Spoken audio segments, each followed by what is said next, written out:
We're going to bring our first speaker up. Let's hear for Emily O'Neill. Come on up, Emily O'Neill. Emily O'Neill, as we said, is focused on arts in the community space. She is currently the executive director of the Fort Points Arts Community, and she's going to tell us all about that right now. So big round of applause right now for Emily O'Neill.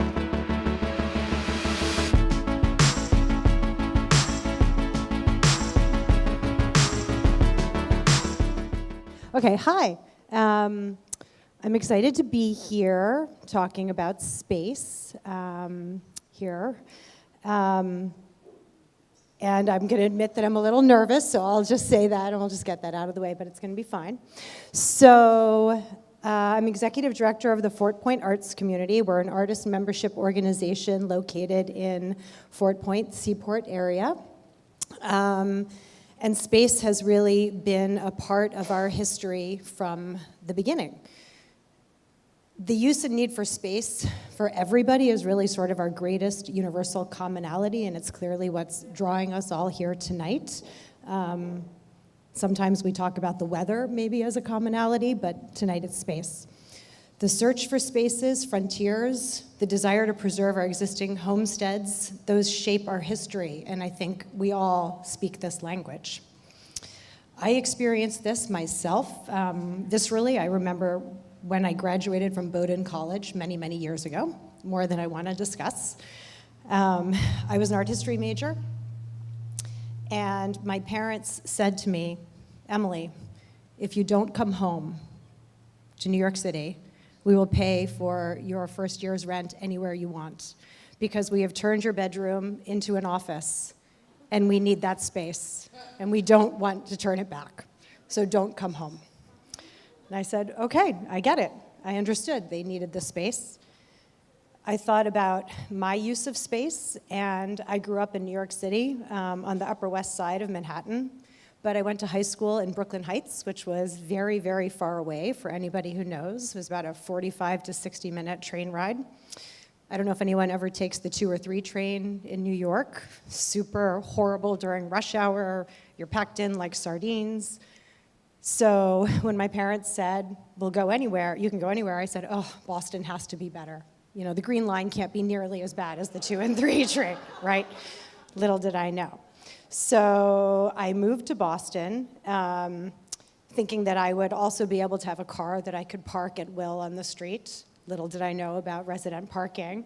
And I also really wanted a washer dryer in my apartment. Now, I got none of those things, but so, whoops. Ooh, would you mind? Thank you. I knew I should have stapled these. Thanks. So, going on. Over the course of time, I learned how to navigate resident parking. I also learned about bundle pickup from the grocery store, which was new to me. And I avoided the Green Line during rush hour. So now that you know a little about me and my personal interest in space, I'm here to talk about FPAC, the Fort Point Arts Community, and our history of space. The organization's history, for those who are not familiar, as I said, we're a local membership organization for artists, founded in 1980 in Fort Point. I've been executive director since 2014, and we have a variety of programs, and we share our work widely and broadly with the public.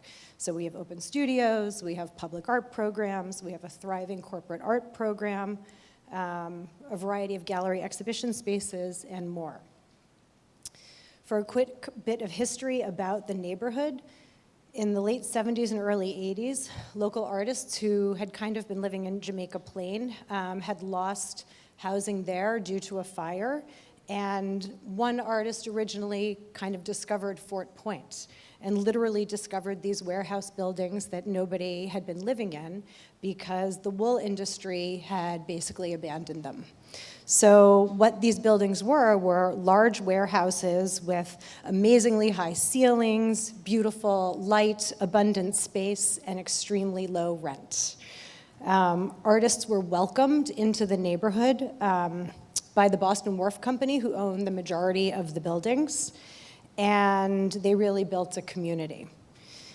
Much of Boston Wharf Company's footprint is still in the neighborhood, and if you come into Fort Point, you're welcomed by an iconic neon sign that says the Boston Wharf Company as you come across the Summer Street Bridge. And each building has a beautiful insignia logo that is patinaed with the year and the year that each building was built. They're really beautiful, and they are really enduring icons about the neighborhood and create this much love sense of community.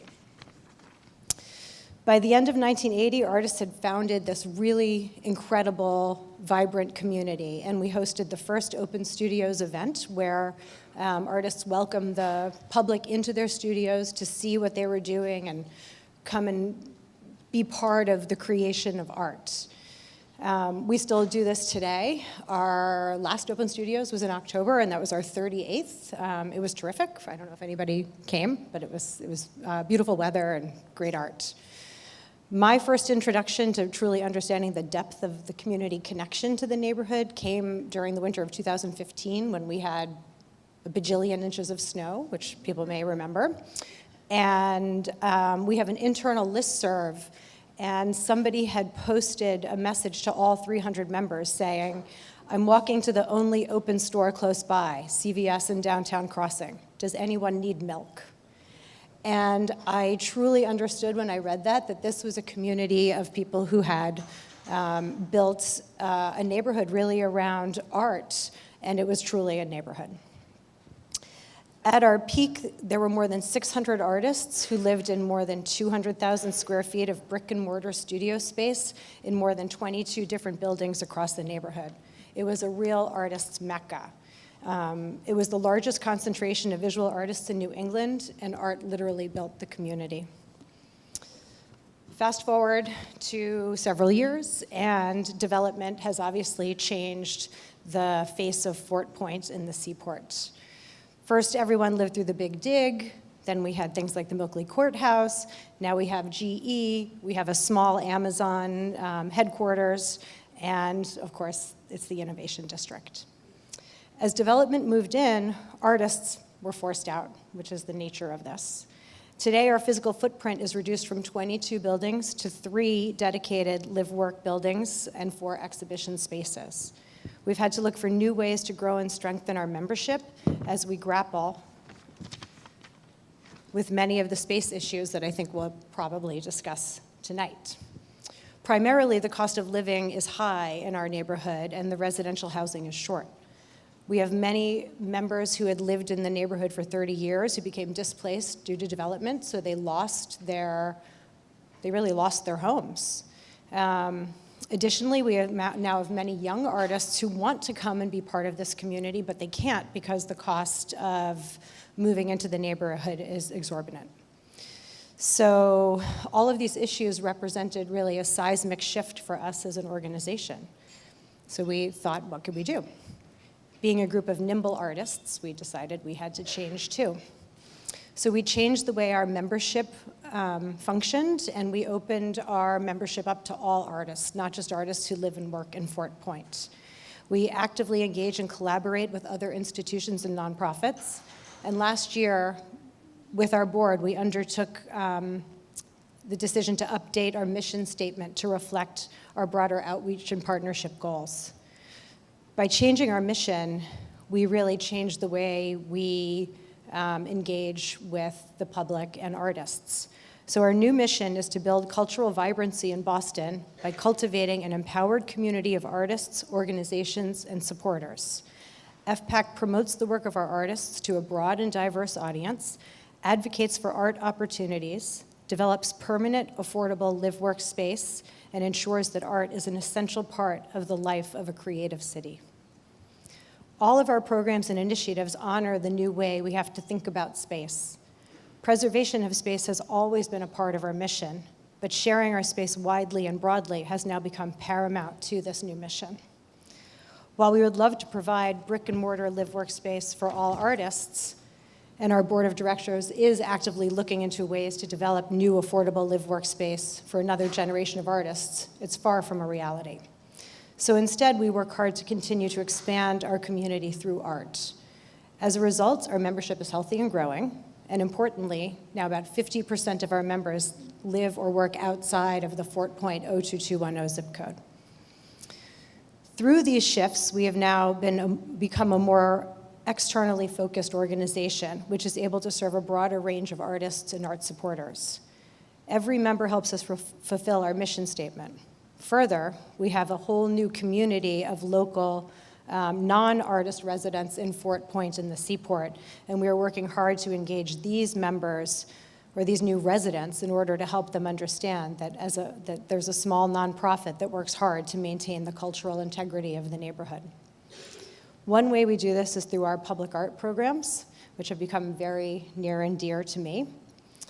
Prior to working for FPAC, I didn't have much experience or knowledge about facilitating public art projects, and it was part of the job description.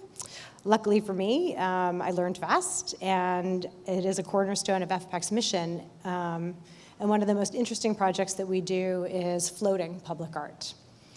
So way back, FPAC artists determined that the body of water between the Congress and Summer Street bridges was a terrific location to showcase public art.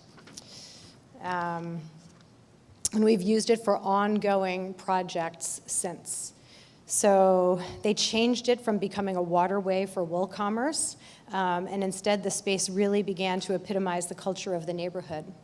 Over the past few years, projects have included things such as 16 floating palm trees, a 12-foot sheep, which alluded to the neighborhood's history in the wool industry, 22 orange figures floating in individual inner tubes, which depicted the global refugee crisis, and today a 12-foot by 16-foot sculpture of an iceberg to remind us of the threat of global warming. This floating art basin exemplifies the community's use of space, repurposed, nimble, and creative. We found space. We used space. We invited the public in to share and visit our space, and we created unique and beautiful things in these spaces with the goal of creating conversation and community connections. This is the important role of public art, and it truly makes me joyful every day. Moreover, our public art is truly a visual reminder that 40 years later, Fort Point is still an artist community that values the intersection of art, business, and culture.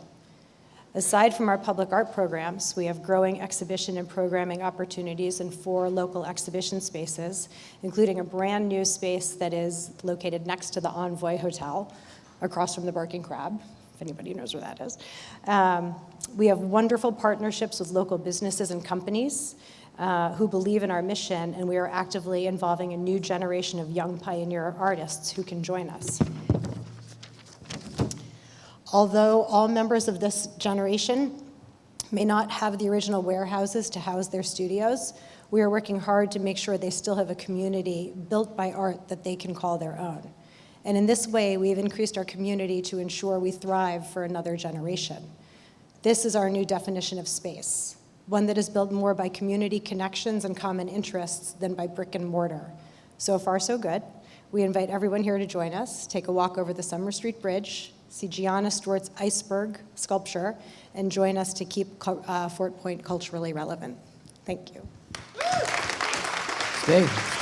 No, you take that. Oh.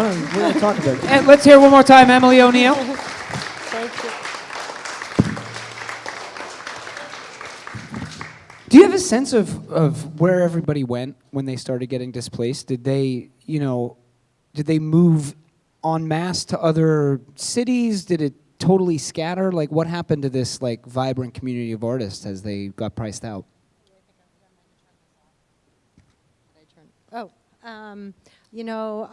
Some went to Lowell, some moved out of the state. Actually, a lot went to Western Massachusetts. North Adams has become a really big haven for artists. Somerville. But, it hasn't, it's the, the graphic, the large scale numbers we have really become disparate. So I don't have a great answer to that. Yeah. I wish I did. Whoa, that's definitely working. All right. But we hope that, by changing the way we run our organization, they're still involved. Yeah. So that's the whole point, that we now, our members can be involved even if they're not So it strikes living in the neighborhood. Yeah, and it strikes me that like you certainly in your organization obviously came to a decision point, right? Like I'm sort of going through the thought experiment of being in the shoes of that organization and going, okay, like this used to be total artist community. Now everybody's been priced out. There has to be at least some people who went, well, it's time for us to fold then, right? Like, or like, There have definitely been people who have said that. There's no question. Yeah. There have been people who said the organization has lived its time has changed, let's fold up shop and move on. But I have a really great board of directors who didn't believe that. And I think a lot of the reason many of these new businesses have moved to Fort Point is they love the flavor of the community. They love the history that the artists have created. They love the cultural capacity, and that's really what 40 years of artists brought to the neighborhood. So we also work with a lot of local businesses who value the, the energy that we bring. So it can be very symbiotic, which is good. As you sort of look ahead, and you're sort of building this sort of larger sort of neighborhood-less community, but in the spirit of kind of what had happened there, what do you hope happens? I mean, I do hope that we work with the city, because we are, to develop more affordable live workspace for artists, because the idea of having brick and mortar places to be is incredible. Still important. Yes, and walking through, if anyone ever comes to Open Studios, it's quite incredible to walk through and see the energy that these artists have living in a common space and building. So Midway Studios, for example, at 15 Channel Center, which is the only rental live workspace for artists, it is hopping with energy and interest and just amazing ideas that artists have, and it's just this community that can't really be, I mean, you can't be replicated. I mean, we hope we'll replicate it with a new building.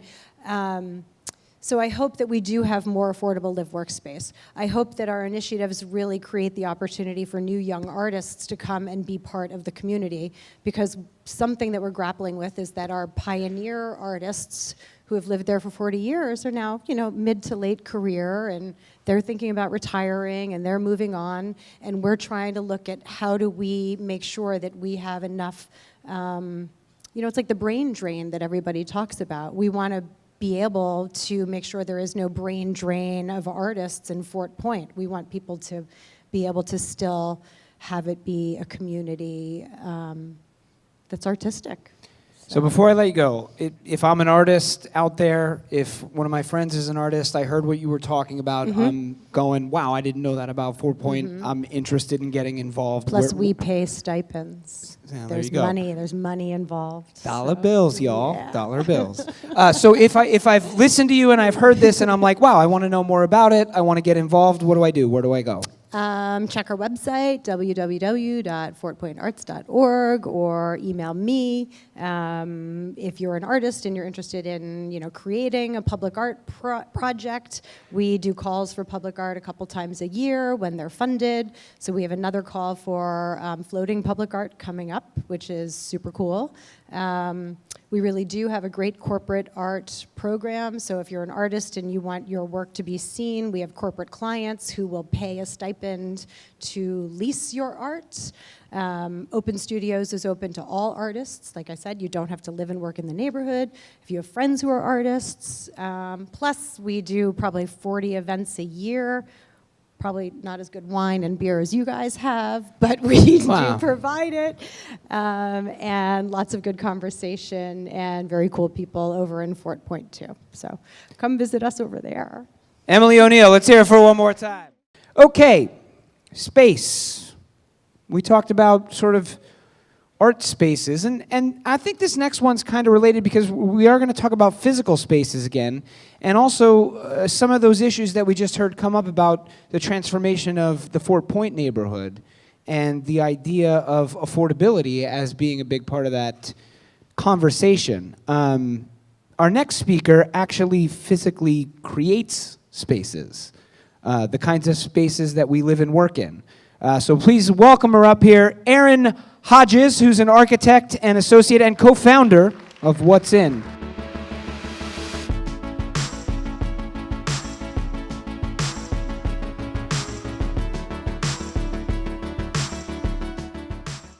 Aeron, how you doing? I'm doing great. All right. Sufficiently loud? Can you hear us? Good, good. Yeah, you're like, yeah, definitely. Turn it down a little. Aeron, before we get into talking about what exactly it is that you do, I want to learn a little bit more about you. Who are you? How did you come to sort of architecture? You were born in Shanghai, is that right? I was born and raised in Shanghai since I was, moved here when I came to college, but Shanghai is a city. How many of you have been to Shanghai? Just curious. All right. Shanghai completely influenced the way I look at the world, look at urban environments. I remember when I was little, I rode bicycles to go everywhere in the city, and probably not the safest way to ride bicycle the way I ride it, because I always look up. I look to the left, look to the right, not at traffic, but at buildings. And So you were always into looking at buildings? absolutely, just the juxtaposition of the old and the new, how fast everything happens as a built environment, it was fascinating to me. So you asked who's been to Shanghai. I saw, just a couple of hands go up. I've never been there. For folks who have not been there, how different is Shanghai from, say, Boston? Like, you're like, we only have 10 minutes. But, can you give us a sense of, is it completely different? Are there similarities at all? So Boston has how many subway lines? We have maybe four or five if you count commuter rails. Shanghai has 30 subway lines. Subway lines as a start. So it's a little bigger. Just a little. And a little bit more public transportation. And more buildings, more people. It's at a scale that's much larger than here, right? Yes. So you come from Shanghai, you come here for college? Yes. And why? So a little bit more about how I grew up, actually. The other influence, other than the city urban landscape itself, was the housing that I grew up in. There's a traditional housing style in Shanghai called the Shikumen. It's a 1930s stone brick structure that was shared by about 7 to 8 families. And I met my childhood best friend there. Every night we smelled the fragrant cooking from the communal kitchen that everybody shares. So I see what my neighbor cooks, and I take a bite, and it was the most amazing experience. Of course, neighbors are loud, and you tend to complain, but in the end, it was the most memorable time of the whole experience when I was in the city. When you say 7 or 8 families kind of in it, so there's 7 or 8 families and there's one kitchen for 7 or 8 different families? Yes. And these are not necessarily related families, right? It's not like, 7 brothers and sisters and their kids. This is just total strangers? Total strangers. Wow. And it's pretty common, or it was just your experience? It's very common. I can't quote the exact percentage, but fairly large amount of people who lived in Shanghai grew up in communal living like that. And it completely changes the way you look at sharing. For example, Western culture, the projects that I design on a daily basis have large kitchens in your own unit, has everything you need inside of the confines of your closed doors. And there's very few luxury products. Yes, we include a lot of amenity spaces, but what they usually are for are the marketing walk. When you go to a new luxury building, you walk through the lounge, you walk through a really nice looking fitness center, and there's the pool deck. But how many of you actually remember seeing people using them? Yeah, good point. So you come here, you go to school, architecture, now you're building things, yeah? And how has your experience from what you grew up with affected that or impacted the work you're doing now? I think by coming from a different culture, and probably a lot of you in the audience will echo that, it gives you a lens at looking at your current environment a little bit differently, just the perspective-wise. You can be, for example, in my specific case for housing, when I look at a city like Boston and New York and DC, when I see is how staggering the amount of millennials versus the supply of housing there is. And we don't often notice that when we're just living here, I don't think. So what do you mean by that? What do you mean by the millennials versus the amount of housing? For example, well, actually, take a guess in the audience. What's the percentage of millennial you think a city like Boston has? What do we, I'm hearing 30? 30, 20, 50. I mean, it's a college town, right? So it's probably larger than most American cities, I would guess, right? It's about 42%. Wow. So you guys are close. But then on the other hand, take a quick guess. Single person and double person households, for example, needs studios and one beds. And what's the percentage of studios and one beds you guys think Boston has, percentage-wise? I'm gonna guess it's nowhere near 42%. 15. We have a guess of 15. 8, 3. Good guess, 15. It's about 16, 17. And the studio is only 2%. Yeah. There's no studios. There's almost no studios in Boston, right? So because of this really staggering supply and demand gap, what we're seeing is the cost of housing is extremely high. Right. I mean, when you say it like that, it seems like there's a simple solution. Just build more one-bedroom and studio units, right? No. I'm guessing it's not that simple. Is it not that simple? It's a start. So the Boston 2030 vision that Mayor Walsh had put out demands an addition of 53,000 new housing by the year 2030. And among these 53,000, 20,000 of those needs to be a workforce family housing. That means about 120% average median income. And honestly, that is still not affordable. And because we have so many people that's lower income working at food services and construction workers, we're looking at 50 to 60 AMI being the actual affordable. This is pretty intense stuff that you're laying on us here. So sorry, guys. No, it's okay. It's okay.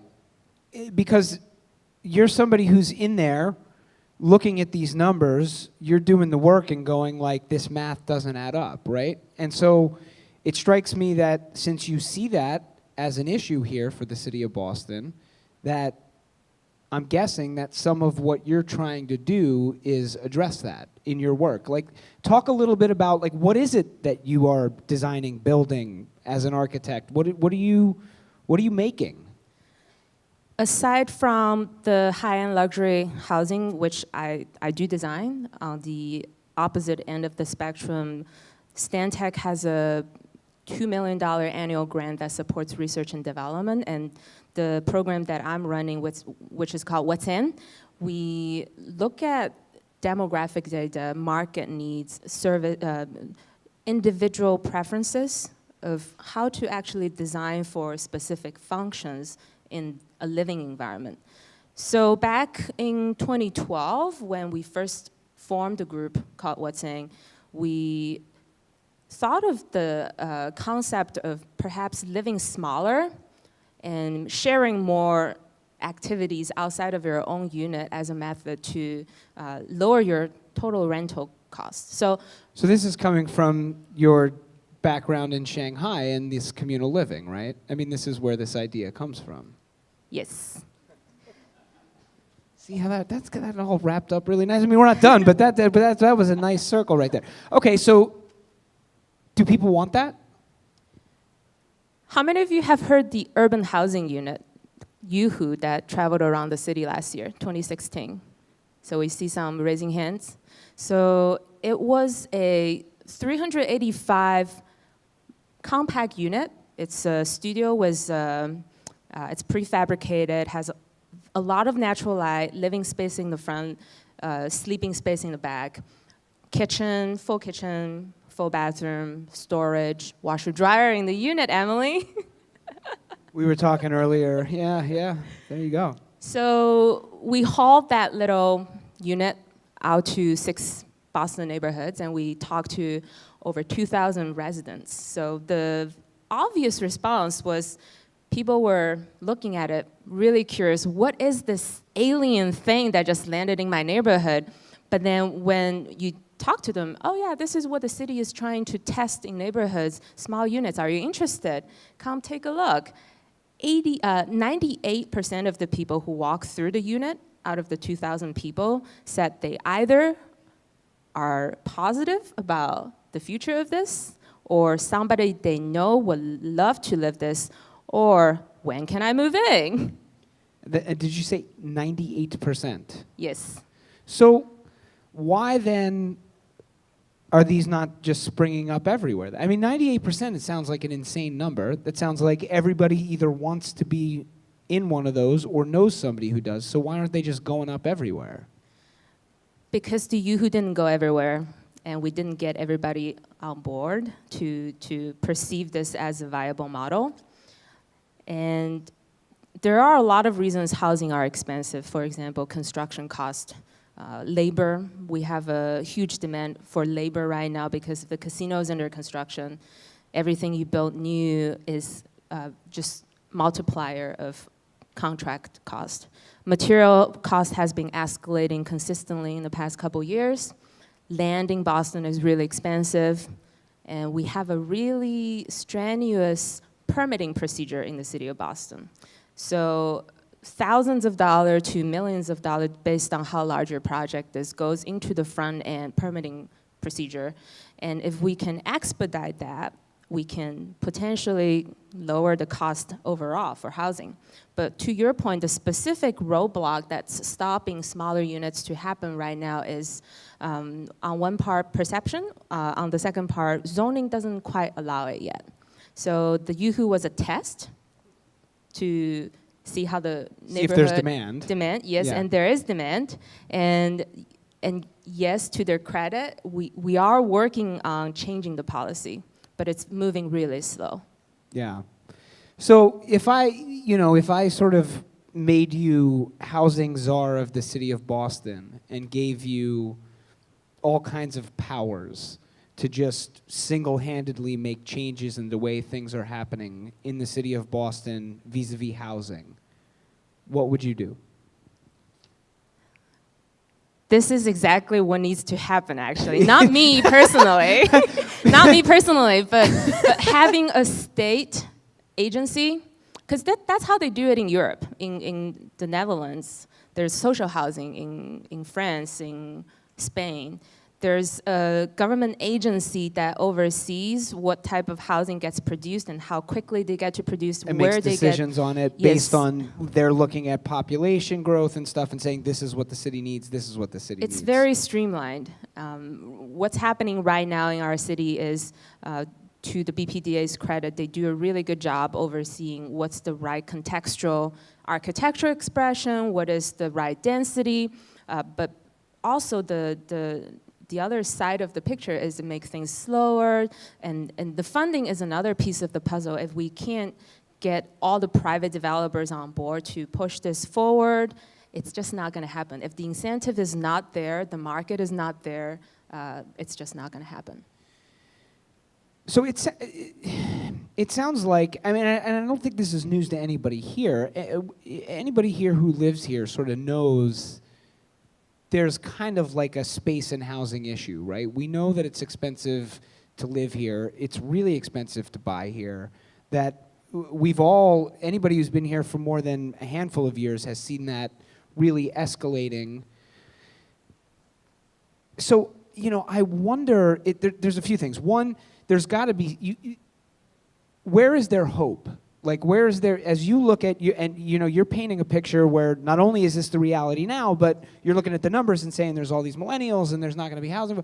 Like, there has to be some nuggets of hope somewhere, right? I think the perfect place to start is each individual in the audience and your friends and your family. I'm saying that because the strongest resistance, the other piece of the strongest resistance that we've been facing is the aversion to density in the city. So have you all been to community meetings when people approve for new constructions? Yes, I'm Nodding hands. seeing sort of, yes. There Some are blank really stares. strong voices from community meetings, Yeah. especially from people who already own their project, or who has a butter situation that is very intimidated by any new construction. And these voices often overpowers the rest of you guys. And especially for young people, I've heard stories of friends who went to community meetings. They really wanted to speak up, but they were so intimidated by the negative voices, they start hiding, and afterwards they just didn't say anything about wanting this new development in their neighborhoods that can potentially provide restaurant, more housing, fixing up the sidewalk, planting more trees, and so many projects got shrunken in density. Tall buildings got slashed 10 stories off the bat because of neighborhood opposition. So if anything, my ask today is for all of you to go to community meetings, listen to people's stories, and think about, is this project going to help with housing affordability in our neighborhood? And if the answer is yes, I think you should all speak up. Aeron Hodges, everybody, let's hear it for her. And welcome our final speaker. I'm just going to read this verbatim because I love this first line of the bio that I have here. Clara Sousa-Silva is a molecular astrophysicist at MIT who uses quantum physics and computer simulations to figure out what molecules look like when they interact with light. Essentially, why she's learning to do this is so that she can analyze that light and determine whether there is life on other planets. So please welcome to the stage right now, Clara Sousa-Silva.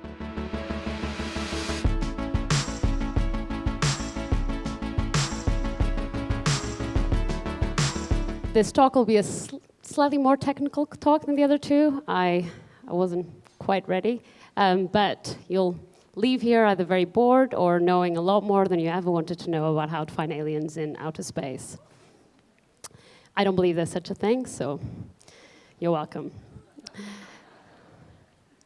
So my life's mission is very much to find life in space. So today I really want to tell you all about it, but also I would like to tell you about how I got a bunch of kids to kind of make it their mission as well. We are extremely close to being able to find a planet that could be habitable, perhaps even already inhabited with an alien species. We're not quite there yet because it's really hard to do, but we're close, really close. And to tell you how we have made it this far in the great exploration of alien worlds, I'll tell you how I got this far, how I got here.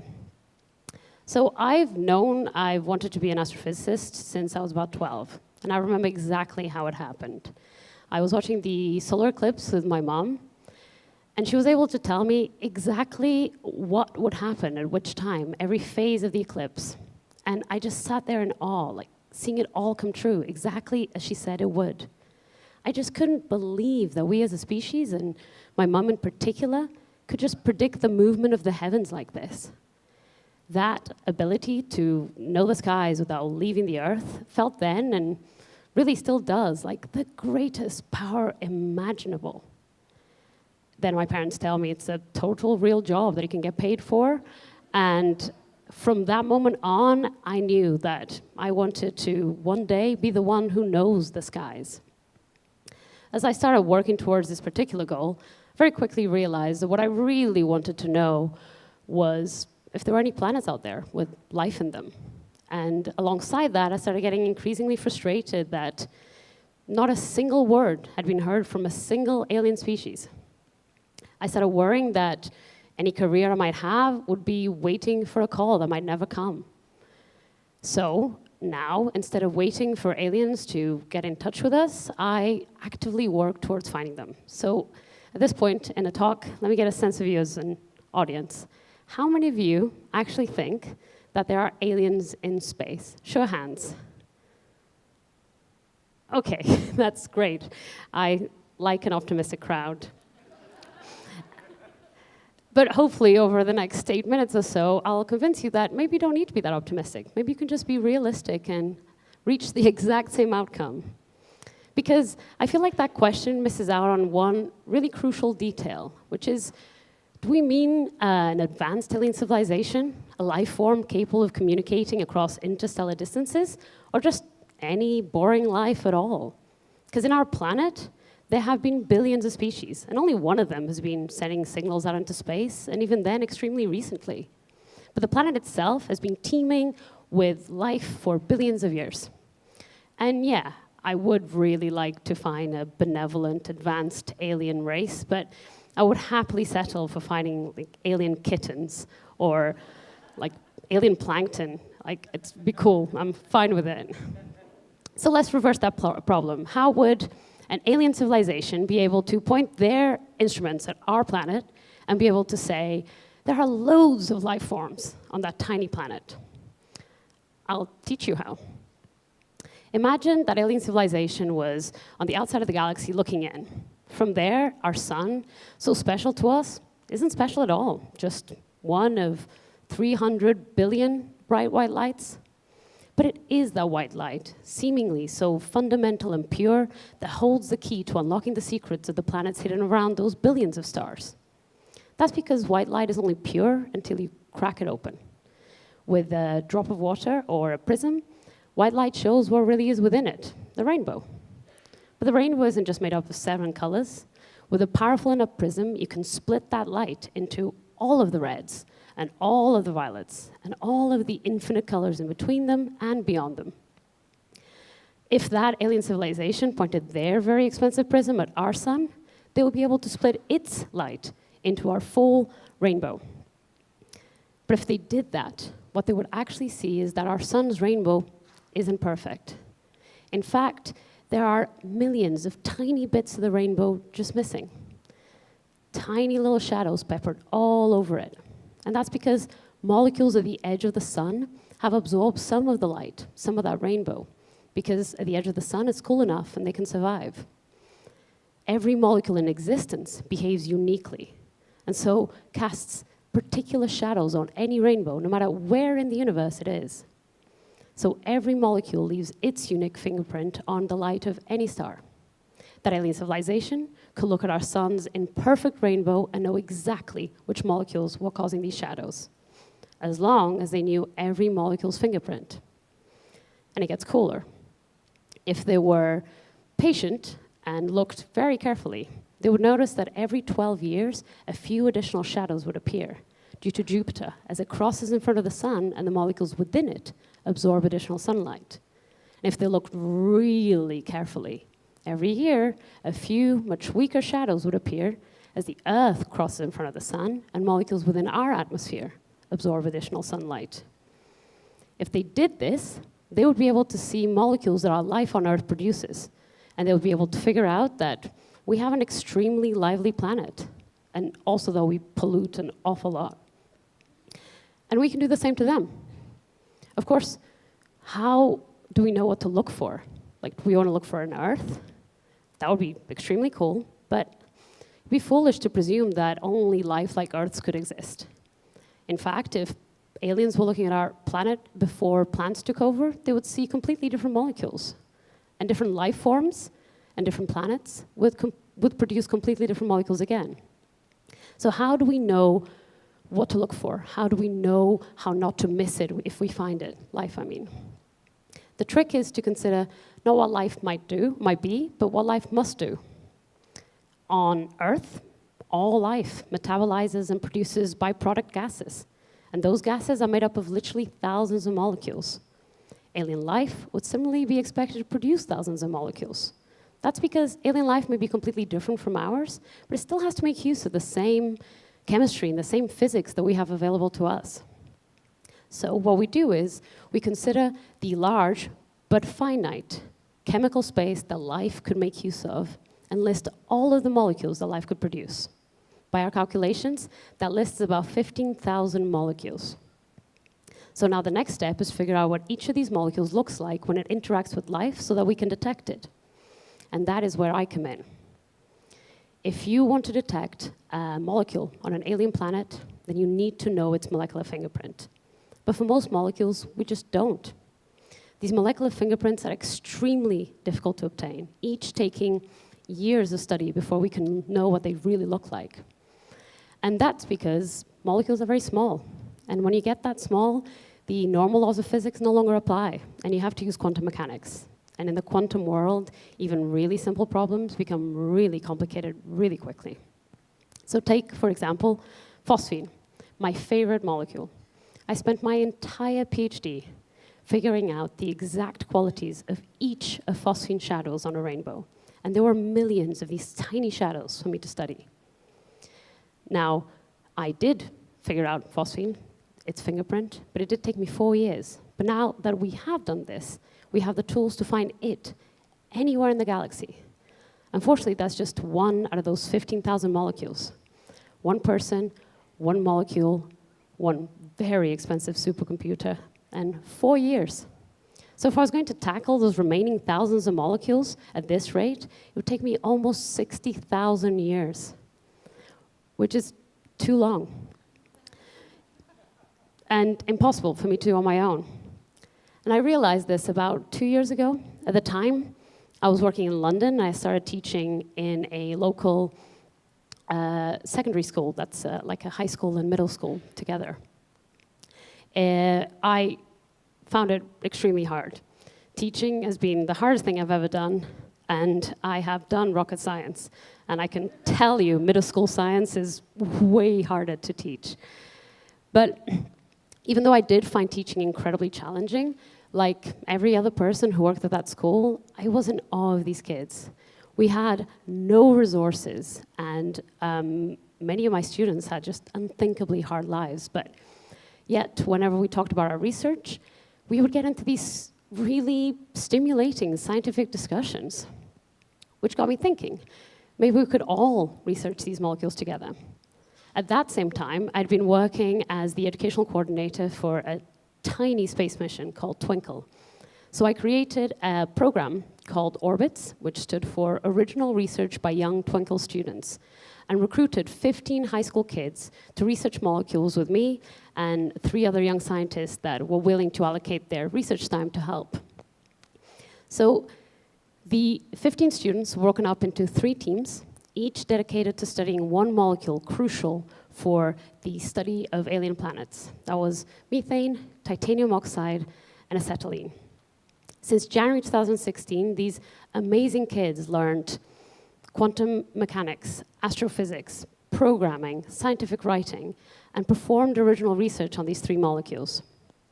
First, fearfully, but after a few months, you would have not been able to tell them apart from the scientists I brought into the school. These kids went from being my students to being my scientific collaborators. And to this day, we have now published 2 articles in peer-reviewed scientific journals with the kids as my official co-authors. And there's many more to come. And that's because Orbits has expanded to 8 more schools, and with them, about 70 kids working on about 12 molecules. The original students from the pilot program, my kids, are now supervising new teams, just cascading their knowledge and their skills down to younger pupils. Involving students with state-of-the-art research from a young age eliminates this idea that science is just for the scientists and forces really, but at least empowers the kids to really explore scientific subjects. It's also a great opportunity to dispel harmful stereotypes about who should be engaging these careers. while leaving kids literally invested in modern science. Because in our galaxy alone, there are 300 billion stars, and we know almost all of them have at least one planet. That average could be closer to 10.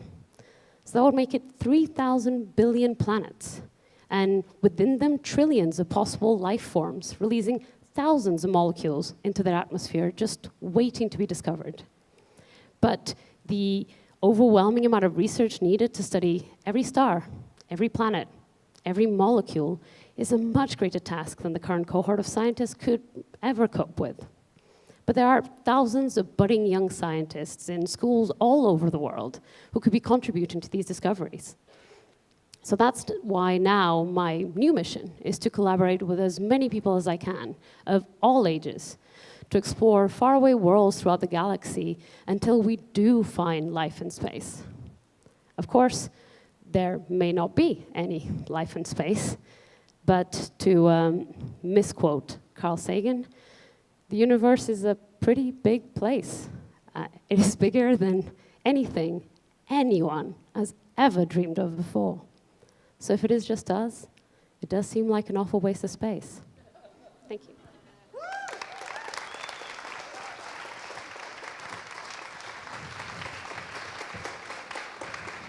So your job's pretty cool. Yeah. Yeah. So are you like really good at math? Yeah, we're really good at maths. Yeah. I'm going to make a weird analogy, but like, so one of my pretty serious hobbies is that I dance, and I teach dancing.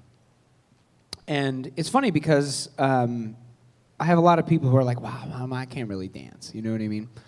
And I always say to them, as somebody who's done it for a long time and understands it, to most people, I'll say, can you snap to a beat? And most people go like, yeah, I can. And I'll say, can you walk? And they'll say, yeah, I can walk. And then I'll say, yeah, I can teach you to dance. It's some combination of those two things. I think a lot of people are intimidated by the idea of math, like, oh, I have to be naturally good at it. Is it like that? Or, I mean, you're talking about collaborating with young students on this kind of stuff. Like, does that keep people from kind of getting into this kind of stuff, do you find? And is it something that can be learned and taught? Well, rightfully so. I think a lot of science has the reputation of being just impenetrable or at best elitist. And I think in a lot of cases that's a justifiable assumption. I think the advantage of space is that, one, you never have to persuade anyone it's cool. Like that, your job is done there. Everyone thinks it's cool already. So you just have to persuade people that now that they think it's cool, that they can do it. And so the second advantage of space is that it's multidisciplinary. You don't like maths? Maybe you like biology. You don't like either of those? Maybe you like programming. You don't like any of those? Maybe you like gaming.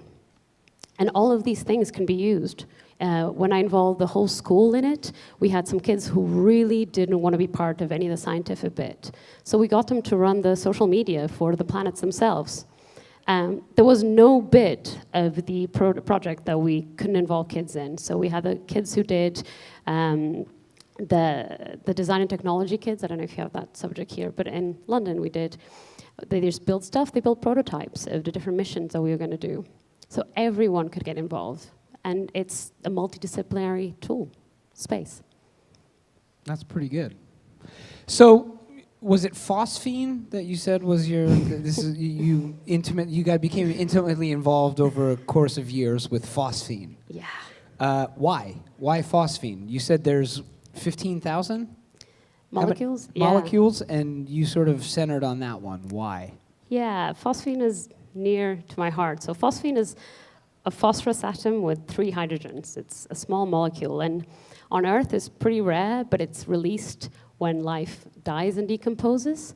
So I thought if I could find phosphine, I would find death, and if I found death, I could find life. And while I was working on this, I realized that on Earth, phosphine gets released as an unfortunate byproduct of methamphetamine production. And so I did spend many years just looking for alien death and alien meth and found nothing. I mean, part of me does like the idea that like we crack the case of do aliens exist by finding like a Heisenberg like 100 light years away, right? like the Breaking Bad of Jupiter. I'll take that.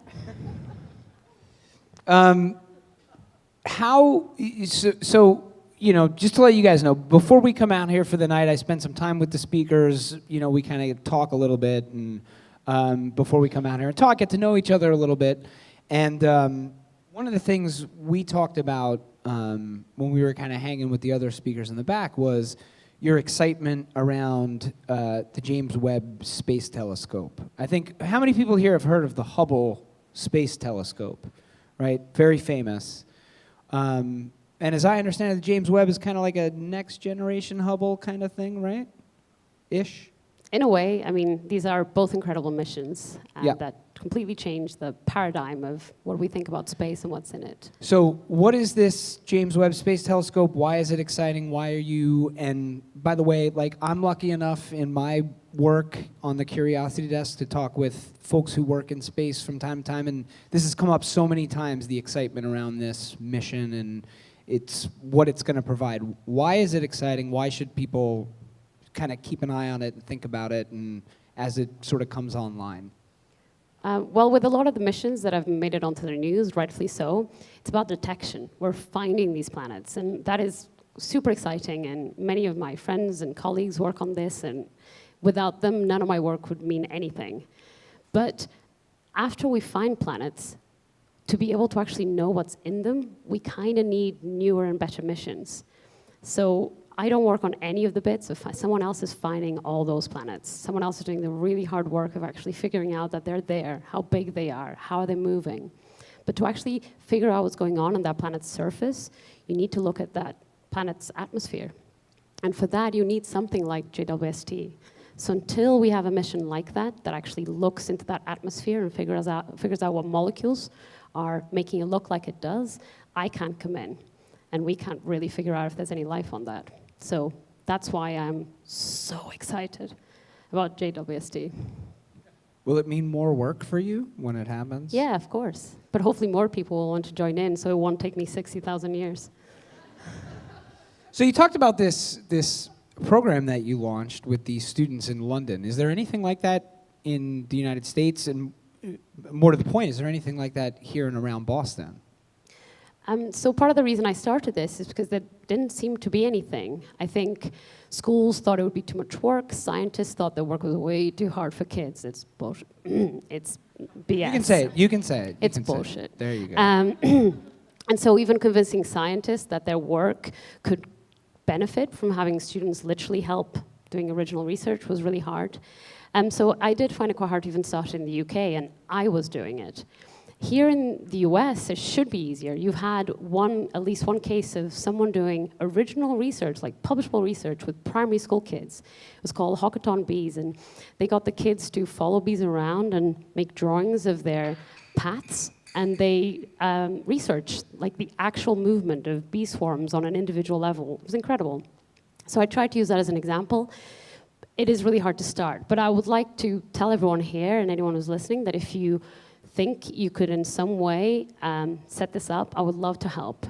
Kids can definitely do research. Yeah, one hand going right up in the air over there.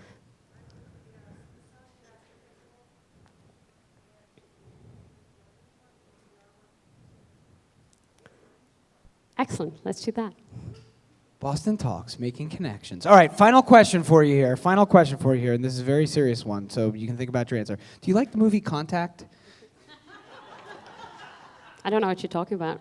Just No, but do you? Like yeah, no, I've seen it like 1,000 times. Yeah, so you do, because I like it. I know it all by heart. But it's sort of validating that you, who is actually in the field of detecting alien life, also likes it. It makes me feel better about the fact that I like it. I think about it all the time, and I don't like to admit quite how large a percentage of my life I've been working towards just becoming Ellie.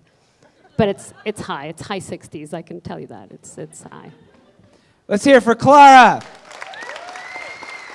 And thanks, everybody, for coming out for Boston Talks tonight. We got to wrap it up. We will be back in January.